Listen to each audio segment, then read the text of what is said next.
So ಈ encounter ಒಂದು ರೀತಿ ಪೂರ್ವ ನಿಯೋಜಿತ ಹತ್ಯೆನಾ ಅಥವಾ ನಿಜಕ್ಕೂ ಪೊಲೀಸರ ನಡುವೆ ಗುಂಡಿನ ಚಕಮಕಿ ಆಗಿದೆ ಅಂತ? ನಿಜವಾದ ಚಕಮಕಿ ಅಂತೂ 100% ಆಗಿಲ್ಲ. ಇದು ಹೆಂಗಾಗಿರಬಹುದು ಅನ್ನೋದ್ರ ಬಗ್ಗೆ ಇನ್ನು ತನಿಖೆ ಆಗ್ಬೇಕು. ಅದ್ರ ಬಗ್ಗೆನೂ ಕೂಡ ಸುಮ್ಮನೆ ಊಹಾಪೋಹ ಮಾಡುವಂಥದ್ದು ಚಾನ್ಸಸ್ ಇಲ್ಲ.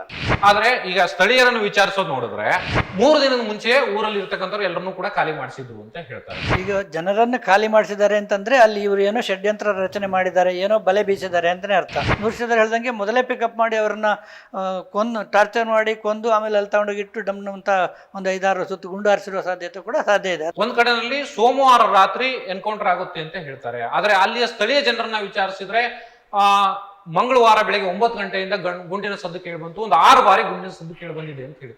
ಸೊ ಈ ಎನ್ಕೌಂಟರ್ ಒಂದು ರೀತಿ ಪೂರ್ವ ನಿಯೋಜಿತ ಹತ್ಯೆನಾ ಅಥವಾ ನಿಜಕ್ಕೂ ಪೊಲೀಸರ ನಡುವೆ ಗುಂಡಿನ ಚಕಮಕಿ ಆಗಿದೆ ಅಂತ ಈಗ ನಿಮಗೆ ಬಂದಿರೋ ಮಾಹಿತಿ ಪ್ರಕಾರ? ಅಲ್ಲ, ನಿಜವಾದ ಚಕಮಕಿ ಅಂತೂ 100% ಆಗಿಲ್ಲ. ಇದು ಆದ್ರೆ ಹೆಂಗಾಗಿರಬಹುದು ಅನ್ನೋದ್ರ ಬಗ್ಗೆ ಇನ್ನು ತನಿಖೆ ಆಗ್ಬೇಕು. ಅದ್ರ ಬಗ್ಗೆನೂ ಕೂಡ ಸುಮ್ಮನೆ ಊಹಾಪೋಹ ಮಾಡುವಂಥದ್ದು ಚಾನ್ಸಸ್ ಇಲ್ಲ. ಬಟ್ ಇರೋಂಥ 2 ಸಾಧ್ಯತೆಗಳು ಇರ್ತವೆ. ಇವನ್ನ ಸಾಮಾನ್ಯವಾಗಿ ಪೊಲೀಸರು ನಡೆಯುವಂಥ ಪ್ರಕ್ರಿಯೆ ಇದುವರೆಗೆ ನಡೆದಿದೆ. ಏನಪ್ಪ ಅಂದರೆ ಪಿಕಪ್ ಮಾಡ್ತಾರೆ, ಸುಮಾರು ಟಾರ್ಚರ್ ಮಾಡ್ತಾರೆ, ಅದನ್ನೆಲ್ಲವೂ ಕೂಡ ಕೊನೆಗೆ ಇವ್ರಿಗೆ ಈಲ್ಡ್ ಆಗಲಿಲ್ಲ ಅಥವಾ ಎಲ್ಲ ತಮ್ಮ ತಪ್ಪುಗಳನ್ನು ಇವ್ರು ಹೇಳಿದ್ದನ್ನೆಲ್ಲ ಸೈನ್ ಹಾಕ್ಲಿಕ್ಕೆ ಒಪ್ಕೊಳ್ಳಿಲ್ಲ ಅಂದರೆ ಕೊಂದಾಗ್ತಾರೆ.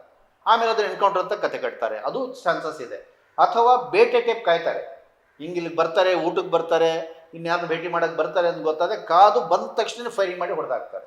ಅದು ಇಲ್ಲಿಗಲ್, ಹಂಗೆ ಮಾಡೋಕ್ಕಾಗಲ್ಲ ಯಾರನ್ನೂ ಕೂಡ. ಹಂಗೆ ಬಂತು ಅಂತ ಹೇಳಿದ್ರು ಕೂಡ ಅವ್ರನ್ನ ಸರೆಂಡರ್ ಮಾಡಿಸ್ಕೊಳ್ಳೋಕೆ ಸಹ ಪ್ಲಾನ್ ಮಾಡಬೇಕು. ಹಂಗೂ ಅತಿ ಆಯ್ತು ಅಂದರೆ ಪ್ರೊಟೆಕ್ಷನ್ಗೋಸ್ಕರ ಕಾಲಿಗಿಲಿಗೆ ಹೊಡೆದು ಹಿಡಿಯೋ ಪ್ರಯತ್ನ ಮಾಡಬೇಕು, ಬಿಟ್ರೆ ಕೊಂದಾಕಂತಲ್ಲ, ಬೇಟೆ ಆಡಿರ್ತಾರೆ. ಆದ್ರೆ ಈಗ ಸ್ಥಳೀಯರನ್ನು ವಿಚಾರಿಸೋದು ನೋಡಿದ್ರೆ ಶ್ರೀಮನಿ ನಾಗರಾಜ್ ಅವರೇ, 3 ದಿನದ ಮುಂಚೆ ಊರಲ್ಲಿ ಇರ್ತಕ್ಕಂಥವ್ರು ಎಲ್ಲರನ್ನೂ ಕೂಡ ಖಾಲಿ ಮಾಡಿಸಿದ್ರು ಅಂತ ಹೇಳ್ತಾರೆ.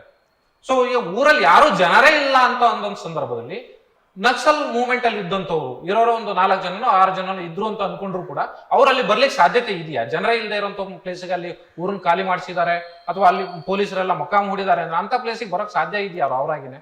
ಈಗ ಜನರನ್ನು ಖಾಲಿ ಮಾಡಿಸಿದ್ದಾರೆ ಅಂತಂದ್ರೆ ಅಲ್ಲಿ ಇವರು ಏನೋ ಷಡ್ಯಂತ್ರ ರಚನೆ ಮಾಡಿದ್ದಾರೆ, ಏನೋ ಬಲೆ ಬೀಸಿದ್ದಾರೆ ಅಂತಾನೆ ಅರ್ಥ. ಮತ್ತೆ ಅಂಥ ಕಡೆಗೆ ಇವರು ಯಾವುದೇ ಎಚ್ಚರಿಕೆ ಇಲ್ಲದೆ ಹೋಗ್ತಾರಾ? ಅದು ಖಂಡಿತ ಸಾಧ್ಯ ಇಲ್ಲ. ಯಾಕಂದರೆ ಒಂದು ಕಡೆಗೆ ಹೋಗ್ಬೇಕಂದ್ರೆ ಎಲ್ಲ ರೀತಿಯ ಎಚ್ಚರಿಕೆ ವಹಿಸ್ಕೊಂಡೇ ಹೋಗ್ತಾರೆ. ಕಾಡು ಪ್ರಾಣಿಗಳ ಥರದ ಒಂದು ಸಂವೇದನೆ ಬೆಳೆದೋಗಿರುತ್ತೆ ಅಲ್ಲಿ.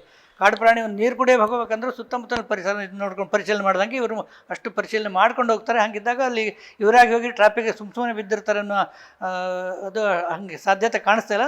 ನೂರ್ಸಿದರ್ ಹೇಳ್ದಂಗೆ ಮೊದಲೇ ಪಿಕಪ್ ಮಾಡಿ ಅವ್ರನ್ನ ಟಾರ್ಚರ್ ಮಾಡಿ ಕೊಂದು ಆಮೇಲೆ ಅಲ್ಲಿ ತಗೊಂಡೋಗಿಟ್ಟು ಡಮ್ ಅಂತ ಒಂದು 5-6 ಸುತ್ತು ಗುಂಡು ಹಾರಿಸಿರುವ ಸಾಧ್ಯತೆ ಕೂಡ ಸಾಧ್ಯ ಇದೆ. ಅದಕ್ಕೋಸ್ಕರ ನಾವು ಕೇಳ್ತಾ ಇರೋದು, ಇದು ಏನೇ ಇಡೀ ತನಿಖೆ ಆಗಲಿ, ನ್ಯಾಯಾಂಗ ತನಿಖೆ ಆಗಲಿ, ಕಾಲಮಿತಿಯ ನ್ಯಾಯಾಂಗ ತನಿಖೆ ಆಗಲಿ, ನಿವೃತ್ತ ನ್ಯಾಯಾಧೀಶರ ಅಧ್ಯಕ್ಷತೆ ಒಳಗೆ ಒಂದು ಸಮಿತಿ ರಚನೆ ಮಾಡಿ, ಆಯೋಗ ರಚನೆ ಮಾಡಿ ಒಂದು ಲಿಮಿಟೆಡ್ ಟೈಮ್ನಲ್ಲಿ ಅದ್ರ ಬರೋಂಗೆ ಮಾಡಲಿ.